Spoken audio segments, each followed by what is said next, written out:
Hello everybody. इस video में हम ऑनलाइन टेस्ट पेपर का 21 AC01 के ग्रामर के क्वेश्चंस के आंसर्स का डिस्कशन करेंगे। और इसके पहले मुझे कुछ अनाउंसमेंट भी करना है। पहला तो ये है कि जो भी मेरी बुक बाय कर रहा है ऑनलाइन पेमेंट करके, उनको पता होगा कि मैंने वीडियो में भी बोला था जब मैंने बुक लॉन्च किया था कि 10 मई से डिस्पैच शुरू होगा, मगर दिल्ली में 10 मई तक लॉकडाउन है, तो 11 मई से डिस्पैच होगा। दूसरी चीज़, जो भी स्टूडेंट्स मेरी बुक खरीद रहे हैं उनको अपने स्टेट में देखना होगा कि उनके स्टेट में कैसा लॉकडाउन है या नहीं, या कंप्लीट लॉकडाउन है, पार्शियल लॉकडाउन है, कोरियर सर्विस अवेलेबल है या नहीं, स्पीड पोस्ट हो रहा है या नहीं। तो ये सारी चीज़ें देखकर ही फिर आप ऑनलाइन पेमेंट करोगे। ऐसा नहीं है कि मतलब आपको पता है कि हाँ मेरे स्टेट में लॉकडाउन इतने टाइम तक रहेगा और फिर भी आपने ऑनलाइन पेमेंट कर दिया, तो फिर हमें मुश्किल हो जाएगी। हम अगर आपके यहाँ पे कोरियर करेंगे तो वो पैकेट वापस हमारे पास आ जाएगा। तो इसीलिए जब भी आप ऑनलाइन पेमेंट कर रहे हो, एक बार अपने स्टेट का सिचुएशन आप देख लेना। फाइन। अच्छा, एक और चीज़ ये है कि स्टूडेंट्स मुझे काफ़ी रिक्वेस्ट कर रहे हैं, मेरे पास काफ़ी फ़ोन कॉल्स आ रहे हैं और रिक्वेस्ट कर रहे हैं कि जो बुक की प्राइस है उसको कम करने के लिए। तो स्टूडेंट, सबसे पहली चीज़ तो ये है, आप इसको बुक समझने की गलती मत करो। ये बुक नहीं है जो मैंने रिलीज़ की है, ये पेपर 2 का कोर्स है। जो प्राइस एक्चुअली लॉन्चिंग ऑफर है, और अगर आपको ये पूरा का पूरा कोर्स 1500 में मिल रहा है तो इससे अच्छी बात क्या होगी। मुझे लगता है 1500 में पूरा कोर्स मिलना बहुत बड़ी बात है। ओके, तो इसीलिए आप इसको बुक मत समझना। और जो रही बात 1500 की, तो मैं तो चाहूँ तो इस बुक को मैं मतलब कि 1500 से भी कम में रखूँ, मेरा अगर बस चले तो। मगर प्रॉब्लम ये है कि ये बुक में जो पेजेस है वो 864 पेजेस है, आप लोगों को पता होगा। और मैं चाहती तो मैं इसका मतलब आप समझ सकते हो, मैं इसको है ना 300-400 पेजेस में बना के रफा दफा कर सकती थी, मगर फिर ये मैं जस्टिस नहीं करती।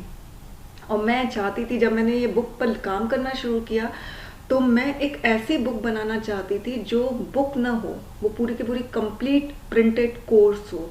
मेरा ये ऑब्जेक्टिव था दिमाग में।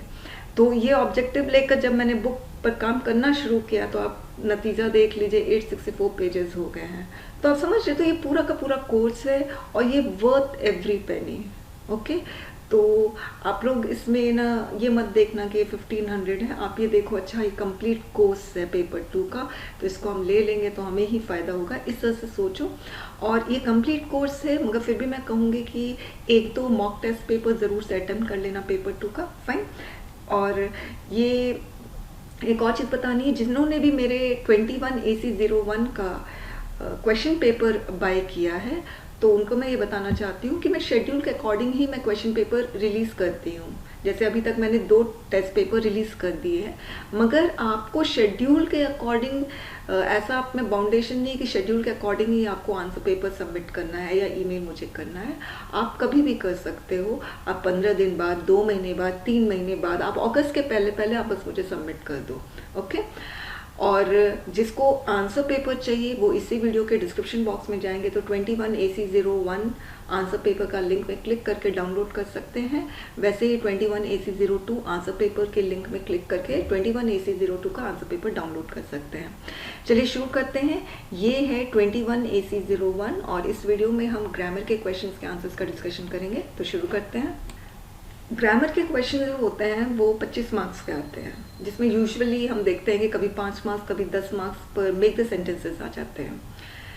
इंस्ट्रक्शन पढ़ना बहुत ज़रूरी है, चाहे वो ग्रामर का क्वेश्चन हो, चाहे वो एस्से का हो, आर्गुमेंट का हो, प्रेसी का हो।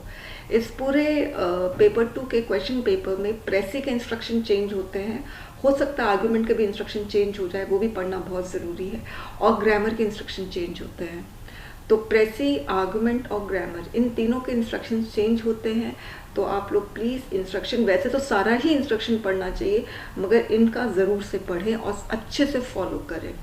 इसमें लिखा है इस इंस्ट्रक्शन में, री राइट द फॉलोइंग सेंटेंसेस, यानी आपको री राइट करना है। अगर फिल इन द ब्लैंक्स भी आता है तो भी आपको उसको ब्लैंक में फिल नहीं करना है, उस पूरे सेंटेंस को लिखोगे, फिर ब्लैंक लिखोगे, फिर ब्लैंक के ऊपर जो भी वर्ड आएगा वो लिखोगे। इस तरह से री राइट करना है, ये चीज़ ध्यान रखना। अब हम फर्स्ट क्वेश्चन देखते हैं। He may have grown old since she last see him.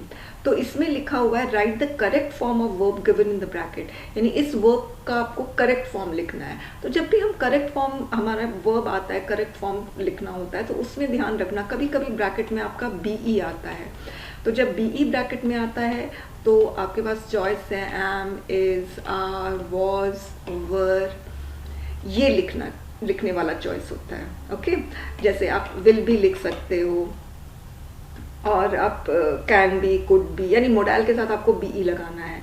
फिर साथ में आपके पास ये भी चॉइस रहता है, आप हैज़ बिन भी लिख सकते हो, हैव बिन, हैड बिन लिख सकते हो, मगर हैव हैड अकेले नहीं लिखोगे।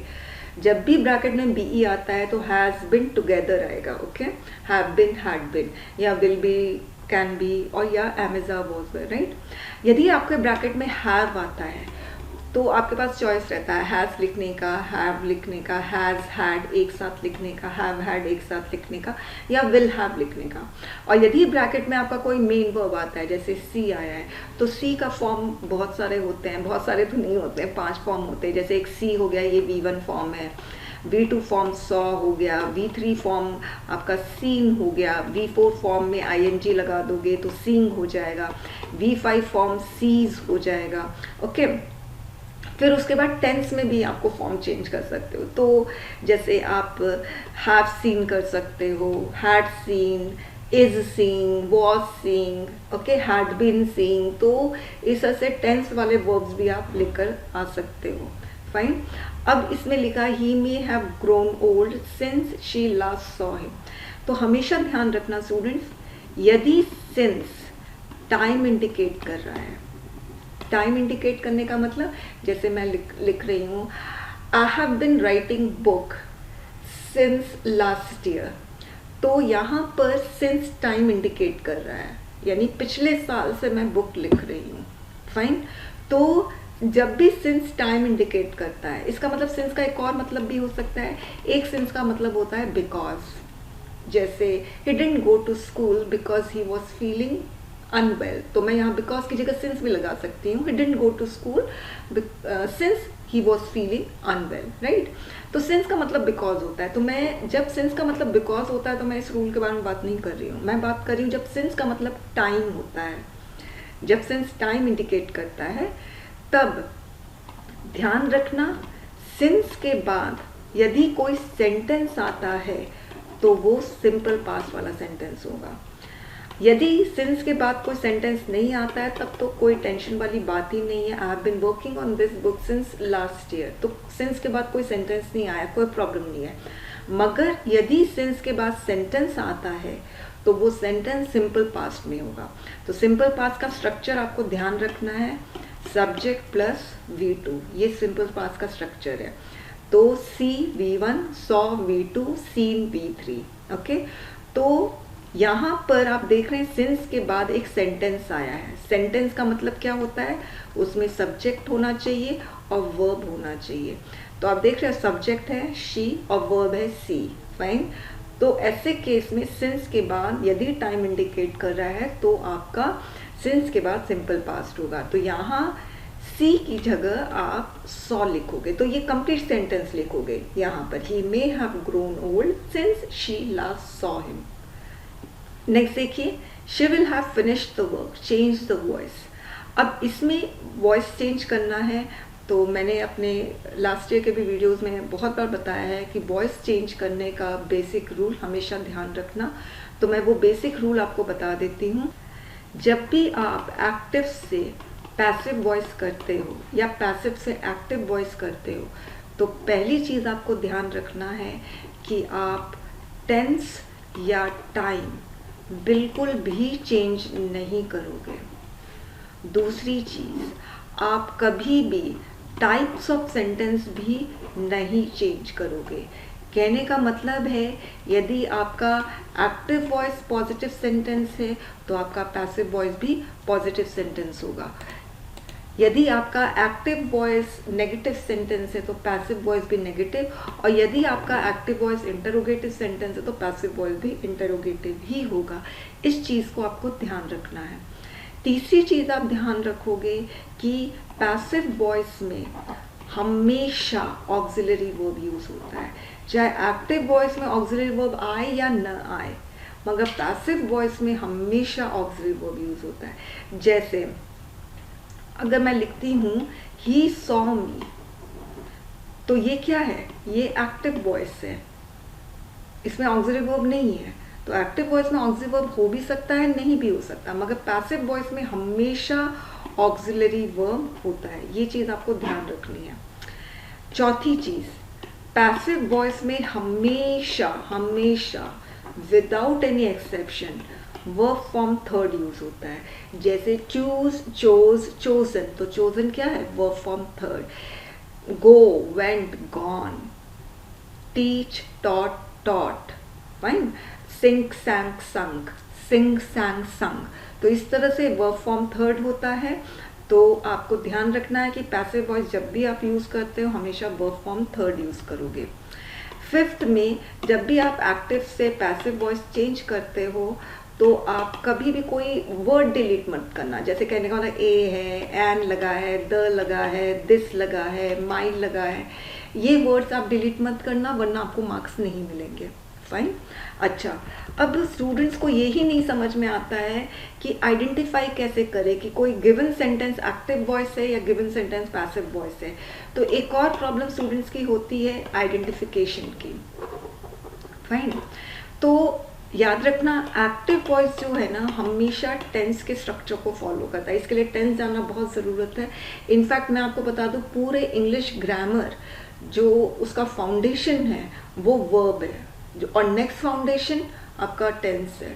ये दोनों का ज्ञान अगर आपके पास नहीं है, नॉलेज नहीं है, तो बाकी जितने भी चैप्टर्स हैं, जैसे पार्टिसिपल है, वॉइस है, स्पीच है, कंडीशनल है, कंजंक्शन है, सारे चैप्टर्स आपको नहीं समझ में आएंगे। इसीलिए टेंस और वर्ब का नॉलेज होना बहुत ज़रूरी है। एनीवेज, तो आइडेंटिफिकेशन का बता दूं, एक्टिव वॉइस हमेशा टेंस के स्ट्रक्चर को फॉलो करता है। जैसे ही सॉ मी, ये टेंस के स्ट्रक्चर को फॉलो कर रहा है, इसमें आपको साफ पता चल रहा है कि ये सिंपल पास्ट है। टेंस के स्ट्रक्चर को फॉलो कर रहा है, इसका मतलब आप सेंटेंस को देख कर बता सकते हो कि ये पास्ट का सेंटेंस है, सिंपल पास्ट का है, या कौन से टेंस का है सेंटेंस, ये आप बता सकते हो। अब जैसे मैंने लिख दिया ही इज सीइंग मी, तो ये he is seeing me present continuous. तो मैं टेंस सेंटेंस देख कर अगर मैं टेंस बता सकती हूँ, टेंस आइडेंटिफाई कर सकती हूँ, तो आप समझ जाना वो एक्टिव वॉइस है। और पैसिव वॉइस जिसमें हम टेंस का स्ट्रक्चर जो सेंटेंस फॉलो नहीं करता है वो सेंटेंस पैसिव वॉइस होता है, ये ध्यान रखो। अब मैं क्वेश्चन में आ रही हूँ, she will have finished the work. मैंने आपको बताया कि हमेशा पैसिव वॉइस में V3 यूज होता है। फाइन। सबसे पहले आप देखिए ये टेंस का स्ट्रक्चर फॉलो कर रहा है कि नहीं, ये एक्टिव वॉइस है कि पैसिव वॉइस है। क्योंकि देखिए क्वेश्चन में लिखा है चेंज द वॉइस, तो ये क्वेश्चन थोड़ा ट्रिकी है। आपको अगर पता ही नहीं है कि कौन से वॉइस में चेंज करना है, एक्टिव वॉइस, पैसिव वॉइस, तो फिर कैसे करोगे। इसके लिए आपको पता होना चाहिए कि जो गिवन क्वेश्चन है ये एक्टिव वॉइस में कि पैसिव वॉइस में। तो मैंने आइडेंटिफिकेशन का आपको क्या बताया कि यदि कोई सेंटेंस टेंस के स्ट्रक्चर को फॉलो कर रहा है तो वो एक्टिव वॉइस है, और यदि कोई सेंटेंस टेंस के स्ट्रक्चर को फॉलो नहीं कर रहा है तो वो पैसिव वॉइस है। तो ऑब्वियसली ये टेंस के स्ट्रक्चर को फॉलो कर रहा है। Will future, have finished, perfect. Have plus V3 क्या होता है, हैव प्लस V3 परफेक्ट होता है, और विल क्या है, फ्यूचर। तो ये टेंस कौन सा है, ये टेंस फ्यूचर परफेक्ट है। फाइन। तो इसका मतलब ये सेंटेंस एक्टिव वॉइस है। अब इसको आपको क्या करना है, पैसिव वॉइस में चेंज करना है। तो पैसिव वॉइस में चेंज करने के लिए आपको अच्छे से पता है कि पैसिव वॉइस में हमेशा V3 यूज होता है। तो आप लोग पहला काम, जो फर्स्ट स्टेप है एक्टिव से पैसिव करने का, वो फर्स्ट स्टेप यही है कि आप V3 यूज कर लो। सबसे पहले आपको पता है कि मेन वर्ब का V3 यूज होगा, तो इसमें मुझे मेन वर्ब बहुत अच्छे से नजर आ रहा है, वो है फिनिश। तो फिनिश का V3 फिनिश्ड होगा, तो मैंने फिनिश लिख दिया। एक और रूल क्या है, एक्टिव से पैसिव वॉइस हम जब करते हैं तो हम टाइम या टेंस नहीं चेंज करते हैं ऑब्वियसली। तो विल का विल ही रहेगा, क्योंकि मुझे टेंस या टाइम नहीं चेंज करना है। ये फ्यूचर है तो मुझे फ्यूचर ही रखना है, और यहाँ हैव है तो मैं हैव ही रखूंगी। अब शी विल हैव फिनिश, तो देख रहे शी विल हैव फिनिश, तो ये वर्ब तो सारे सेम ही है, तो ये पैसिव वॉइस कैसे होगा। तो पैसिव वॉइस करने के लिए हमें एक एक्स्ट्रा वर्ब लगाने पड़ेंगे, वो है बीइंग। अब ध्यान रखना हमारे पास 3 बी होते हैं। पहला बी BE, दूसरा बी BEING, तीसरा बी बीइंग। फाइन। तो जो BE है वो MTL लेता है। फाइन, मैं बता देती हूँ MTL क्या होता है, मगर अभी थोड़ा देर रुको। BEING हमेशा कॉन्टिन्यूस में यूज होता है, यानी 3B, बी, बीइंग, बीन, ये तीनों वर्ब पैसिव वॉइस में यूज होते हैं। BEING ये ING है ना, ये ING का फॉर्म है, तो ये ING कहाँ यूज होगा? कॉन्टिन्यूस में, क्योंकि कॉन्टिन्यूस में हमारा ING रहता है।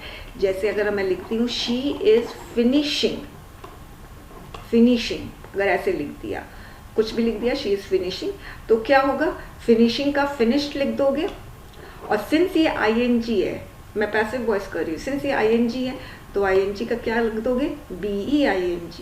फाइन, हमने मीनिंग भी नहीं चेंज की, और ये इसका इस कर दोगे। अब आपको समझ में आ गया होगा। और बीन किस में आता है? ये परफेक्ट में आता है। तो आप देख रहे हो ये परफेक्ट है ना, फ्यूचर परफेक्ट, तो इसलिए विल हैव बीन फिनिश। और ये अब MTL में BE आता है। तो MTL क्या होता है? M for modals. तो जहां पर भी मोडाइल्स होगा, अगर मैं लिखती हूँ शी विल फिनिश, सपोज ऐसे लिख दिया शी विल फिनिश, तो फिनिश का फिनिश्ड हो गया, क्योंकि पैसिव वॉइस में हमेशा V3 लगता है। विल का विल हो गया, और since M stands for modals, तो ये कौन सा वर्ब लेगा पैसिव वॉइस में? BE। फाइन।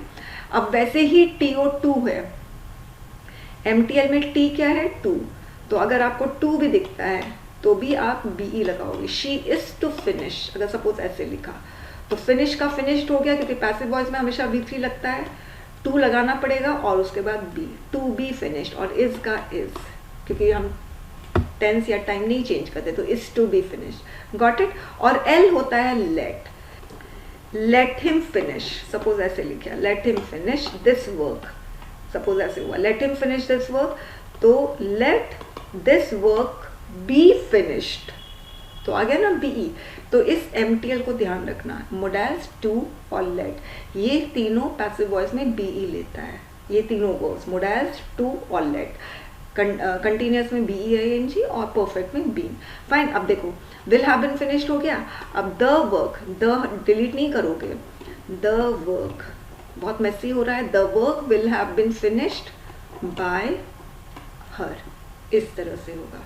फाइन। नेक्स्ट में आते हैं, he failed to notice me while I was playing, changing to negative.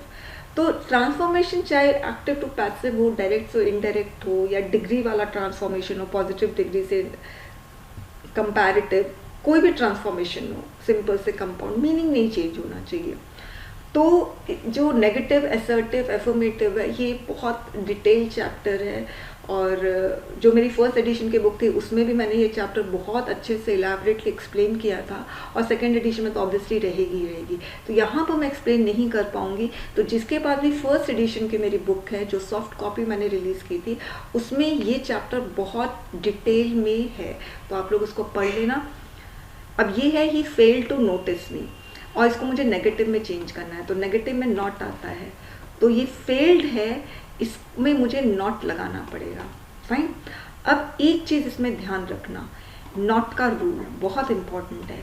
Not है ना, बिना ऑक्सिलरी वर्ब के कभी भी नहीं आता है, यानी अगर आप नॉट लगाते हो तो इसके साथ ऑक्सिलरी वर्ब होना चाहिए ही चाहिए। सपोज मैंने लिखा ही वॉज प्लेइंग, अब इसमें ऑलरेडी ऑक्सिलरी वर्ब है, मैं हमेशा आराम से इसमें नॉट लगा सकते हैं, कोई प्रॉब्लम नहीं। ही वॉज नॉट प्लेइंग, हो गया ना नेगेटिव। दूसरा रूल नॉट का याद रखना कि नॉट का पोजीशन हमेशा थर्ड होता है सेंटेंस में। थर्ड का मतलब क्या हुआ? सबसे पहले सब्जेक्ट आएगा, ये फर्स्ट पोजीशन सब्जेक्ट का, सेकेंड पोजीशन ऑक्सिलरी वर्ब का, और थर्ड पोजीशन नॉट का। ओके।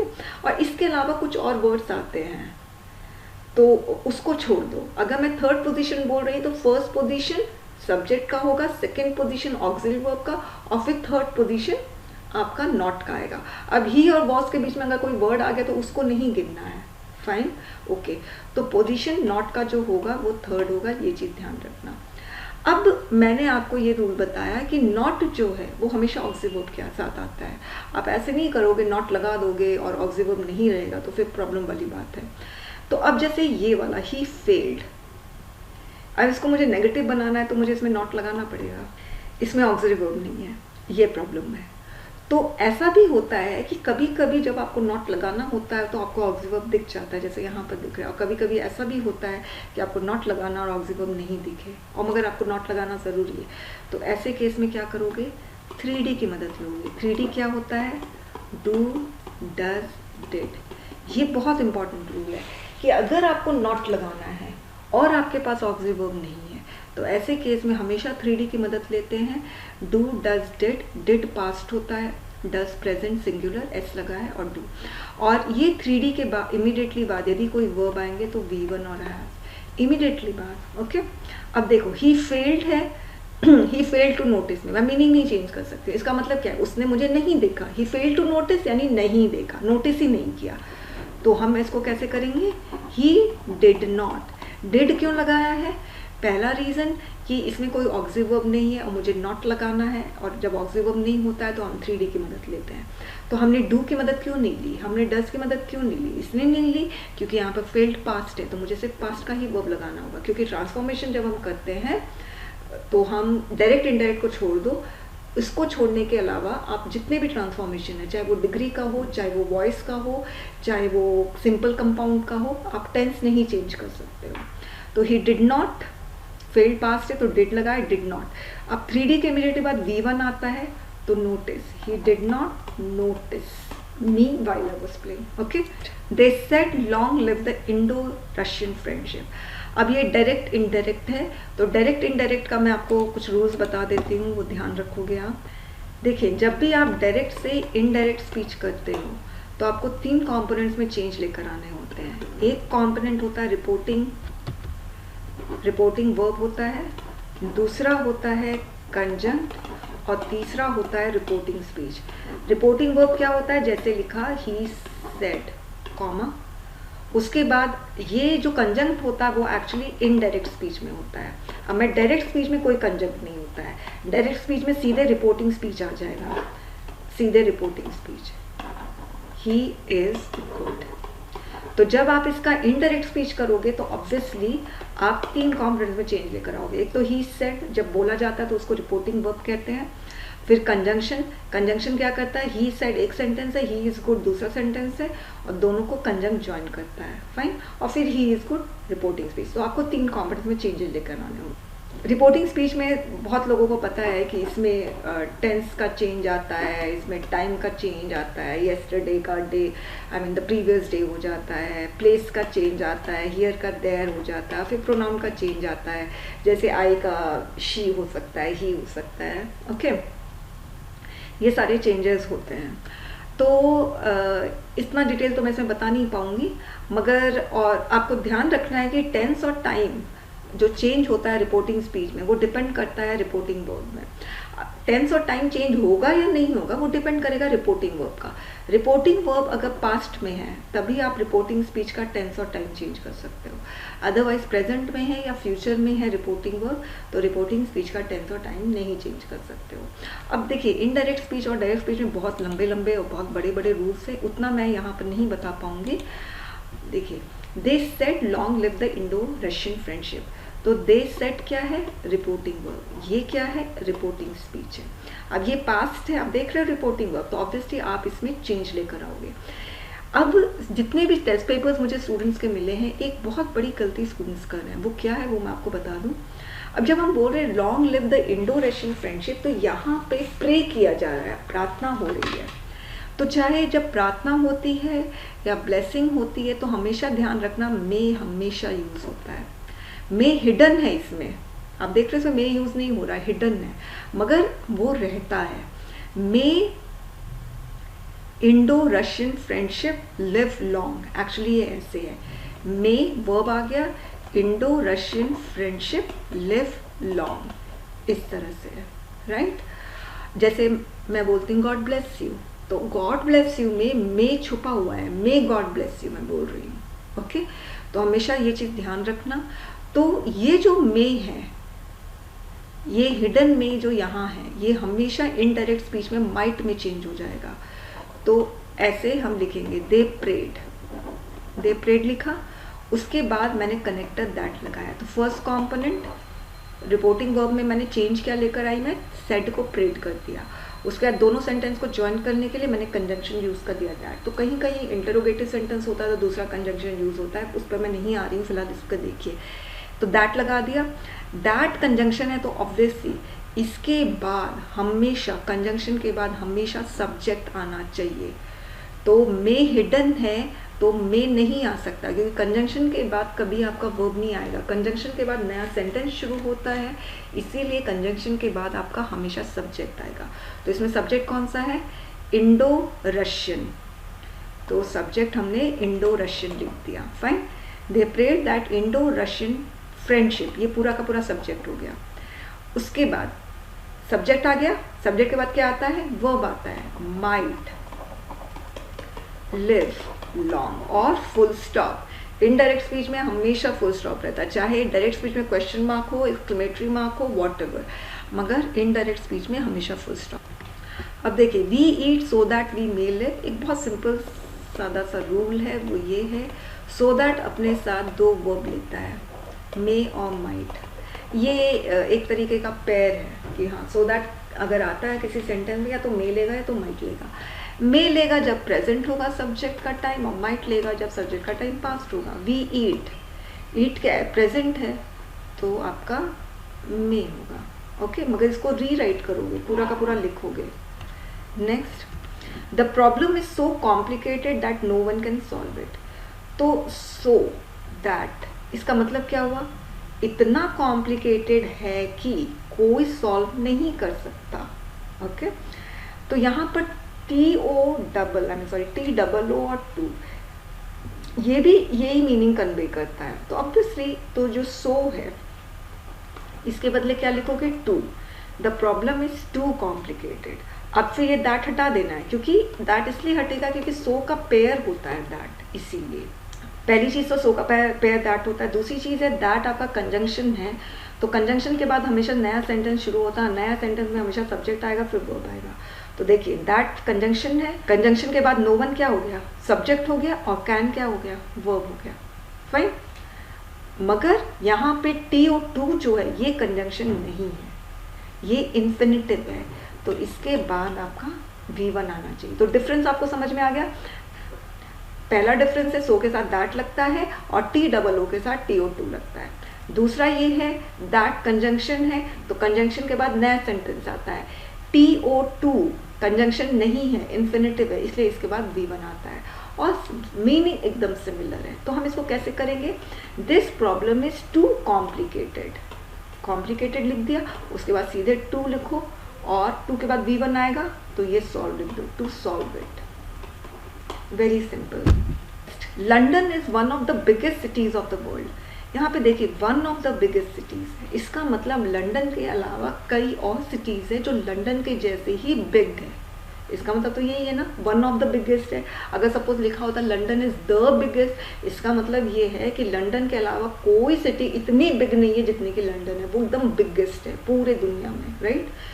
तो ये चीज़ आपको ध्यान रखनी है, मीनिंग आप चेंज नहीं कर सकते हो। अब देखिए, इसमें लिखा है कंपैरेटिव डिग्री, तो कंपैरेटिव डिग्री करना है तो ऑब्वियसली आप सबसे पहले एडजेक्टिव ढूंढिए, ये है बिगेस्ट, इसका कंपैरेटिव डिग्री क्या होगा? बिगर होगा। फाइन। अब ये कंपैरेटिव डिग्री का कीवर्ड क्या है? देन है, देन हो गया, बिगर देन। फाइन। अब क्या चीज़ बिगर है? क्या चीज़ बिगर है? लंदन, तो लिखो लंदन, और यहाँ इज लिख दो, इज है ना, हम टेंस भी नहीं चेंज कर सकते। लंदन इज बिगर देन, अब लिखा है कि वन ऑफ द बिगेस्ट है, अगर यहाँ पर मैंने लिख दिया देन एनी अदर सिटी, तो गड़बड़ वाली बात हो जाएगी, क्योंकि इसका मतलब फिर तो लंदन इज द बिगेस्ट हो जाएगा, लंदन के अलावा कोई उतना बिग नहीं है जितना लंदन है, गलत, मीनिंग नहीं चेंज कर सकते। तो हम क्या करेंगे, अगर हम एनी की जगह ऑल लिखेंगे फिर से वही मीनिंग हो जाएगी, देन ऑल अदर, इसका मतलब जितने भी सिटीज़ हैं वो उतने बिग नहीं है जितने की लंदन है, फिर से मीनिंग चेंज हो गई। तो हम ये ऑल और एनी की जगह हम क्या लिखेंगे? मोस्ट लिखेंगे। मोस्ट लिख दिया तो सिटीज़ हो जाएगा, क्योंकि एनी लिखेंगे तो सिटी सिंगुलर होगा, ऑल लिखेंगे तो सिटीज़, मोस्ट लिखेंगे तो भी सिटीज़ होगा। London is bigger than most other cities of the world, यहाँ पे द लिखना चाहिए था, द नहीं है, द वर्ल्ड होगा। ओके। नेक्स्ट है I shall not forget your kindness, assertive sentence में करना है। असर्टिव का मतलब होता है पॉजिटिव भी हो सकता है, नेगेटिव भी हो सकता है, ये चीज़ ध्यान रखोगे। मगर यहाँ पर नेगेटिव है, नॉट से पता चल रहा है, तो ऑब्वियसली आपको पॉजिटिव करना पड़ेगा। मगर हम कभी नहीं भूलेंगे, इसका मतलब क्या, हम हमेशा याद रखेंगे, राइट। तो हम क्या लिखेंगे, I shall always remember your kindness, I shall always remember your kindness. मगर इसमें ऑलवेज आप मत रखना, रीज़न ये है यहाँ पर नेवर नहीं है। अगर सपोज ऐसे होता आई शैल नेवर फॉरगेट, तब तो आप ऑलवेज लिख सकते थे, मगर सिंस यहाँ पर नेवर नहीं है तो आप ऑलवेज मत लिखो, I shall remember your kind. He could not catch the flight because he was late, change into compound sentence. बहुत ईजी है, आपको पता है 3 तरह के सेंटेंस होते हैं, एक सिंपल होता है, एक कंपाउंड होता है और एक कॉम्प्लेक्स होता है। तो जो सिंपल सेंटेंस होता है उसमें कोई कंजंक्शन नहीं होता है, चाहे कितना भी लंबा सेंटेंस हो, मगर कंजंक्शन आपको कभी नहीं दिखेगा। कंजंक्शन नहीं दिखेगा इसका मतलब क्या है, सिंपल सेंटेंस ऐसा सेंटेंस होता है जिसमें सिर्फ एक ही सब्जेक्ट होता है और एक ही वर्ब होता है। और कंपाउंड सेंटेंस ऐसा सेंटेंस होता है जिसमें कंजंक्शन होता है। वो कंजंक्शन कौन सा है, फैन बॉयज। गूगल में सर्च करोगे आप लोग तो फैन बॉयज मिल जाएगा। और एक पेयर कंजंक्शन भी होते हैं, अगर पेयर कंजंक्शन होते हैं तो वो सेंटेंस कंपाउंड बनते हैं। ओके, पेयर कंजंक्शन कौन सा है, ईदर और, neither nor, not only but also, both and, fine. ये वाले पेयर कंजंक्शन जो होते हैं सेंटेंस में वो कंपाउंड बनाते हैं। और फैन बॉय बता दूँ, एफ का मतलब फॉर है जिसका मतलब बिकॉज होता है, ए का मतलब एंड, एन का मतलब नॉर, बी का मतलब बट, ओ का मतलब और, वाई का मतलब येट एंड एस का मतलब सो। कॉम्प्लेक्स सेंटेंस क्या होते हैं, कॉम्प्लेक्स सेंटेंस ऐसे सेंटेंस होते हैं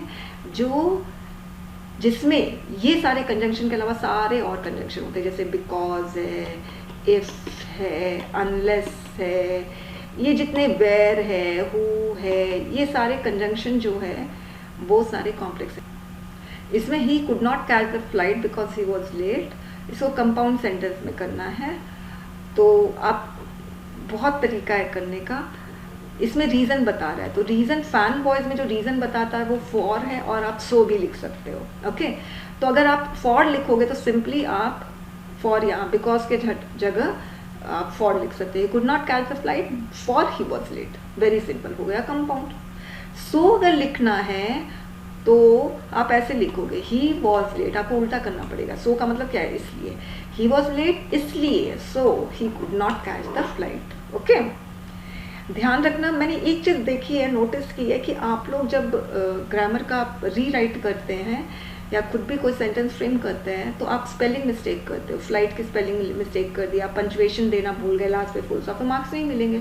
फुल स्टॉप नहीं दोगे तो फिर वो सेंटेंस ही नहीं है। ये मिस्टेक बहुत करते हैं, तो आप लोग मत करिए। कैपिटल लेटर की मिस्टेक कर रहे हैं, ही को ऐसे लिख देंगे शुरुआत में तो फिर मार्क्स नहीं मिलेंगे, कट डिडक्ट हो जाएगा मार्क्स। ये चीज़ ध्यान रखोगे। Please help that old woman, change the voice. इसका एक अपना अलग तरीका है, हालांकि मैंने वॉइस का आपको रूल बता दिया है। ये ऐसे होगा, प्लीज़ है तो प्लीज़ को हटाना पड़ेगा। इसको हटाने के लिए हम इसके बदले ये लिख सकते हैं, इट इज़ रिक्वेस्टेड। तो it is requested passive voice हो गया, it is requested to help that, ये दैट है तो दैट ही लिखोगे, द नहीं लिखोगे, that old woman. So very simple. अगर सपोज प्लीज़ नहीं होता, हेल्प दैट ओल्ड वुमन, तो आप क्या लिखते हैं, तो आप ऑर्डर लिख सकते थे या सजेशन लिख सकते थे। तो सजेशन के लिए आप ऐसे लिखोगे, यू आर सजेस्टेड। सजेशन जहाँ पर आ गया तो आपका मोडाइल शुड आएगा, you are suggested to help नहीं लिखोगे, ये एकदम गलत है। सजेस्ट के साथ 2 + V1 नहीं आता है, तो टू हेल्प V1 हो गया, you are suggested that you should help that old woman, इस तरह से। ओके, नेक्स्ट है, correct the following sentence without making unnecessary change, it was by a mistake. तो यहाँ पर अ नहीं होगा, ये आर्टिकल का क्वेश्चन है। जिसके पास भी फर्स्ट एडिशन की बुक है वो लोग आर्टिकल चैप्टर में जाएंगे तो मैंने साफ साफ लिखा हुआ है कि उसमें साफ साफ मेंशन किया हुआ है कि बाय मिस्टेक होता है, बाय अ मिस्टेक नहीं होता है। नेक्स्ट है, the finance minister boast about improving the economic condition of the countries. अब देखो यहाँ पर economic condition of the country, of आया है जो पोजेशन शो कर रहा है, और यहाँ पे कंट्रीज है, अपॉस्ट्रोफी है, ये भी पोजेशन शो कर रहा है, तो गलत है ना, तो ये अपॉस्ट्रोफी आपका हट जाएगा।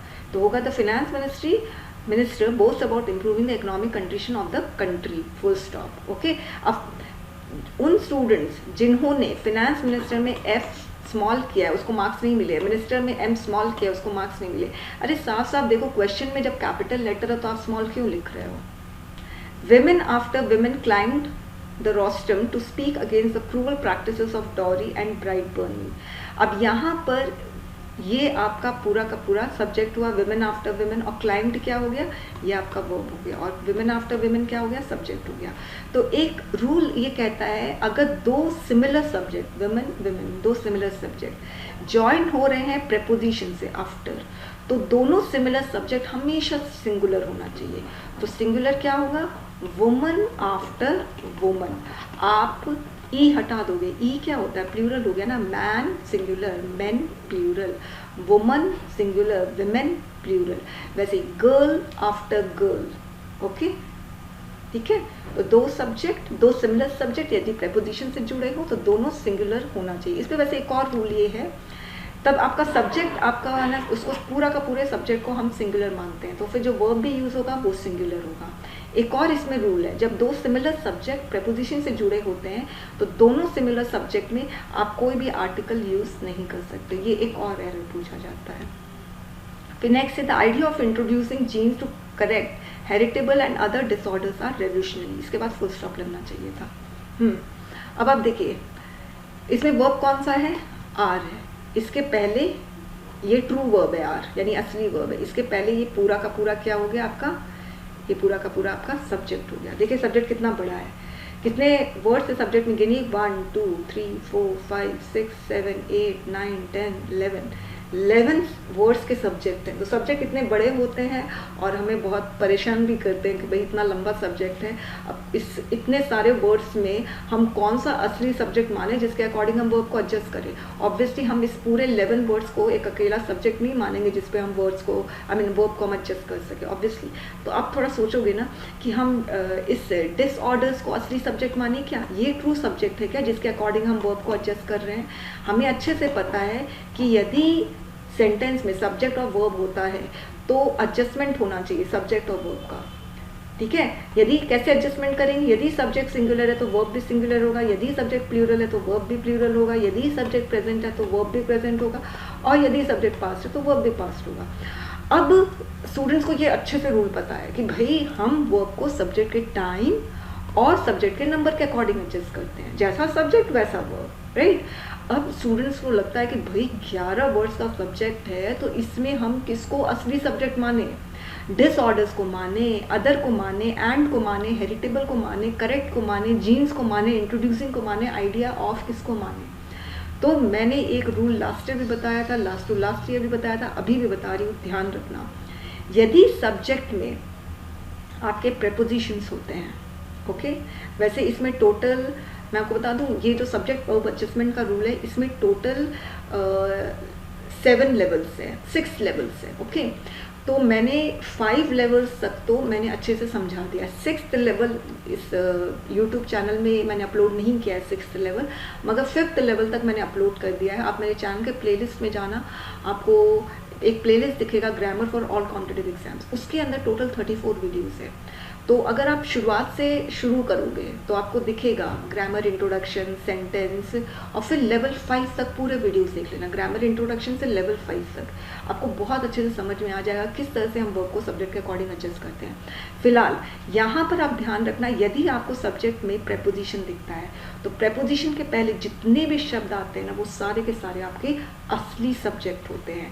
तो यहाँ पर असली सब्जेक्ट है the idea is revolutionary, fine। Actually ये जितने वर्ड्स है वो आइडिया को डिस्क्राइब कर रहे हैं। कौन सा आइडिया? Introducing genes. वो जीन्स क्या करता है? करेक्ट करता है हेरिटेबल एंड अदर डिसऑर्डर्स। तो एक्चुअली रेवोल्यूशनरी क्या है? जीन्स नहीं है, हेरिटेबल नहीं है, डिसऑर्डर्स नहीं है, रेवोल्यूशनरी आइडिया है। तो एक्चुअली आपका ये है असली sentence, the idea is revolutionary. और बाकी सब तो सब्जेक्ट वर्ब एडजस्टमेंट को अगर हम मद्देनजर रखें तो बाकी सब इररेलेवेंट है। Actually the idea is revolutionary. Idea singular है तो आर नहीं होगा, इज होगा, ओके। अब इसमें है none of them arrived yet, ठीक है। तो टुडे लिखा हुआ है कि वो लोग चाहते थे आना, विश्ड, मगर टुडे लिखा है, मगर टुडे में भी विश्ड इसलिए लिखा है क्योंकि वो लोग चाहते थे आना, और हमें पता चल रहा है कि अभी तक कोई भी नहीं आया है, इसीलिए यहाँ विश्ड है। मगर अभी तक कोई भी नहीं आया है, टुडे यहाँ कनेक्ट होगा, इसलिए none of them has arrived yet. और येट जो है, वैसे भी एक और चीज़ ध्यान रखना, येट जो है वो कीवर्ड है परफेक्ट का, चाहे वो प्रेजेंट परफेक्ट हो, पास्ट परफेक्ट हो, येट कीवर्ड है परफेक्ट का। फाइन, जैसे ऑलवेज है, ये कीवर्ड है सिंपल प्रेजेंट का, ऐसा काम जो रोज होता है, इसलिए ऑलवेज, एवरीडे, ये सब कीवर्ड है सिंपल प्रेजेंट का, और येट कीवर्ड है परफेक्ट का। तो एक ये भी रीजन है कि यहाँ सिंपल पास्ट यूज हो गया, यहाँ पर हैज अराइव्ड येट होगा। और हैज क्यों होगा? क्योंकि टुडे है। पहला है मोरल, ये कॉन्फिडेंस होता है। तो जब भी मेक द सेंटेंस आता है स्टूडेंट्स, मैंने ये देखा है कि जो स्टूडेंट्स होते हैं वो लोग लंबे लंबे सेंटेंसेस फ्रेम करने की कोशिश करते हैं, अपनी नॉलेज से सेंटेंस के थ्रू एग्जामिनर को इम्प्रेस करने की कोशिश करते हैं, और एंड रिजल्ट होता है मार्क्स डिडक्ट हो जाते हैं, नहीं मिलते। रीज़न, क्योंकि जितने लंबे सेंटेंस होंगे उतना ही गलती होने के चांसेस रहेंगे। इसीलिए छोटे सेंटेंसेस फ्रेम करो और बहुत आराम से आपको मार्क्स मिलेंगे। छोटे सेंटेंसेस में गलतियाँ कम होगी। जब भी आप सेंटेंस फ्रेम करते हो तो ध्यान रखना, ग्रामेटिकल मिस्टेक नहीं करना है, पंचुएशन मिस्टेक नहीं करना है, कैपिटल लेटर की मिस्टेक नहीं करना है, जहाँ फुल स्टॉप देना वहाँ फुल स्टॉप दोगे, ये थ्रू आउट ग्रामर में आप ध्यान रखोगे। अच्छा, मोरल का मतलब confidence, the moral of the army should always be high. अब नेक्स्ट है मॉरल, इसका मतलब sense of right and wrong. We are advise to lead a moral course of life. अब देखो गेट का, her gait is graceful. Gait, the dacoits entered the house through the main gate। या आप ऐसे ना लिख के आप एकदम सिंपल सा लिख दो, डकैट्स entered through the main gate। main gate is broken। main gate is blue in color। कैसा? एकदम सिंपल सिंपल लिखो। my house, the main gate of my house is blue in color। जितना सिंपल लिखोगे उतनी गलतियां कम होगी। होड का मतलब कलेक्ट करके रखना। Okay, as he is a smuggler he has a hoard of gold and silver. तो होड यहाँ पर आप एज अ वर्ब भी यूज़ कर सकते हो, ही होडेड। और यहाँ होड का मतलब ग्रुप होता है। चाइल्ड लाइक का इनोसेंट एज अ चाइल्ड, और चाइल्डिश का मतलब होता है सिली। स्टोरी, इसका मतलब होता है upper part of a building, और स्टोरी का मतलब होता है कहानियाँ। फाइन, तो एकदम सिंपल सिंपल लिखो। My grandmother told me a very interesting story, या simple I heard a very interesting story, इस तरह से। मगर अगर आपने नहीं लिखा तो आपके मार्क्स कट जाएंगे। मैंने ये देखा है स्टूडेंट्स का। Okay, thank you so much.